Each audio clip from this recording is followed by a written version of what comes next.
Bonjour et bienvenue sur Ici et Ailleurs. Alors, ce soir, je vais me servir d'une interview qui a été faite par Delphine, vous savez, la personne avec qui je travaille en binôme sur la chaîne Expat et compagnie, sur la deuxième chaîne sur laquelle je suis, et sur le deuxième site internet. Je vous ai mis le lien, de toute façon, le lien sera en dessous de la vidéo. Et donc, il n'y a pas longtemps, elle a réalisé une interview avec quelqu'un avec qui, moi, je suis en lien depuis peut-être 2 mois sur la chaîne Ici et Ailleurs, qui a eu besoin de conseils pour venir, qui a eu besoin de soutien pour venir de Brest, puisque c'est là où elle habitait, jusqu'en Polynésie française. Elle est arrivée cette semaine.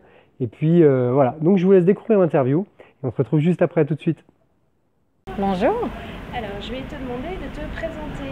Alors, je m'appelle Guylaine, j'ai 44 ans. Je suis arrivée il y a une semaine sur le Fénua, donc c'est du tout récent. Ma vie était en métropole auparavant, en fait célibataire, sans enfant, grande voyageuse. Voilà, en quelques mots, qui je suis. D'accord, donc tu as déjà été vivre dans d'autres pays? En tout cas, sur des périodes, pas en tout cas à l'année, mais sur de longues périodes, 3 mois, 6 mois. Au départ, pour mon travail, parce que je travaillais dans des sociétés internationales en tant que DRH. Donc j'allais beaucoup sur des sociétés, enfin sur des pays plutôt anglophones ou américains. Et puis je suis une passionnée de la culture hispanique, donc j'ai changé d'activité pour être formatrice indépendante. Et je donnais 3 à 6 mois de ma vie pour voyager auprès de gens locaux, en particulier en Amérique latine. Je suis allée un petit peu en Afrique aussi, beaucoup en Europe, mais vraiment l'Amérique latine a mon cœur, en tout cas là-bas pour les pays dans lesquels je suis allée, avec toujours des découvertes, avec des locaux exceptionnels. Alors, donc aujourd'hui, là, tu es en train de t'installer à Tahiti. Exactement. Pourquoi tu as voulu venir ici? Pourquoi tu as voulu partir? Alors, pourquoi j'ai voulu partir? La métropole, je savais qu'un jour je finirais pas ma vie là-bas, notamment par rapport à mes valeurs. Je suis quelqu'un d'authentique et qui aime bien le partage. C'est vrai que je ne retrouve pas ces valeurs-là en métropole. Donc le fait de voyager beaucoup m'a confirmé aussi que ça me dérangeait beaucoup de retrouver ça à chaque fois que je revenais. Certes, il y a des choses qui me manquent, je suis de culture européenne, je ne veux pas renier qui je suis. Mais c'est vrai que ce sens tout simplement de la simplicité, des priorités essentielles qui sont plutôt la rencontre en métropole me manque trop. Et c'est avant tout ça. Donc c'est vrai que la Polynésie, c'est une découverte, c'est un peu un rêve aussi de découvrir ce petit bout de la planète, faut l'avouer, même si je sais que tout n'est pas rose, comme nulle part d'ailleurs. Mais ça n'empêche pas que je pense en tout cas retrouver dans un environnement français, puisqu'on est sur un territoire français, des valeurs que je partage plus quand je suis dans des pays, Amérique du Sud, Afrique, voilà, ou des pays comme ça, avec des gens qui sont réellement dans le partage. Ils n'ont pas grand-chose, mais ils partagent vraiment leur cœur. Après, je vais voir si c'est réellement ce qui va se passer. En tout cas, mon objectif, c'est de m'adapter aux Polynésiens et de faire tout pour que ça se passe comme ça. D'accord. Alors donc, c'est tout frais, mais comment s'est passée ton arrivée? Est-ce que tu es déjà bien intégrée? Alors, super. J'ai une chaîne de solidarité qui s'est mise en place très vite. J'ai eu beaucoup de chance. Bon, c'est vrai que j'ai préparé sur ces 2 derniers mois mon arrivée avec les réseaux sociaux qui fonctionnent très très bien ici, donc avec des gens qui ont été de super conseils dans mon arrivée, des gens qui m'ont pris un peu sous leurs ailes, dans l'ensemble souvent quand même des popas, donc des motros qui sont arrivés ici mais qui sont très intégrés à la population tahitienne, donc qui ne sont pas sur un schéma d'expatriation très classique, mais plutôt sur l'adéquation au système local. Donc moi, ça me correspond bien. Donc là, je suis intégrée dans une famille hébergée depuis une semaine, une famille extraordinaire, à la carte, cool, qui me véhicule dans tous les sens pour que je puisse passer des entretiens professionnels. Donc dans ce cadre de ces entretiens professionnels, j'ai rencontré notamment beaucoup de Tahitiens, de Popa, les deux. Et pour le moment, j'ai un accueil très très très agréable. Donc là, je vais sur Moorea ce week-end pour découvrir une autre personne qui est installée là depuis 20 ans aussi. Je crois qu'il pour rien au monde ne partirait et qui fait un petit peu le même métier que moi. Donc on va être dans l'échange, le partage pour continuer en tout cas à développer mon réseau et puis m'installer le plus vite possible dans un endroit qui me semble bien. C'est tout frais, mais est-ce que tu as déjà vu des côtés négatifs? Alors, c'est plutôt, on va dire, entendre parler des côtés négatifs. Je ne vais pas vérifier pour le moment si c'est vrai, parce que ce serait mentir que de dire « ah, j'ai vu ça », parce que c'est pas vrai. Les côtés négatifs, c'est peut-être la cherté de la vie et en tout cas la population locale qui n'a pas grand-chose pour vivre. Donc je pense que là, ça peut être en effet très compliqué de vivre avec si peu.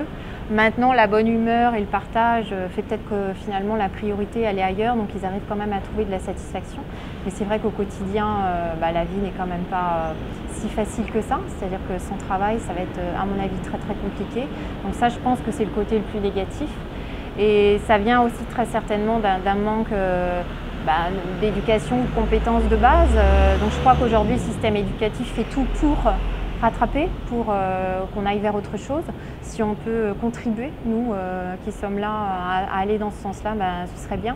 Mais je pense que le côté négatif va plutôt être là. Après, le côté négatif peut-être est aussi parfois le climat, pour certains qui n'aiment pas la chaleur.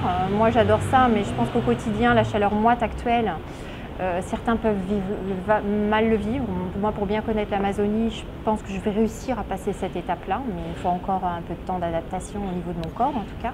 Mais ça, je pense que c'est faisable pour moi. Maintenant, ça fait partie des choses à tenir en considération quand on arrive ici. Et puis peut-être la différence culturelle entre des gens en métropole et puis des gens ici.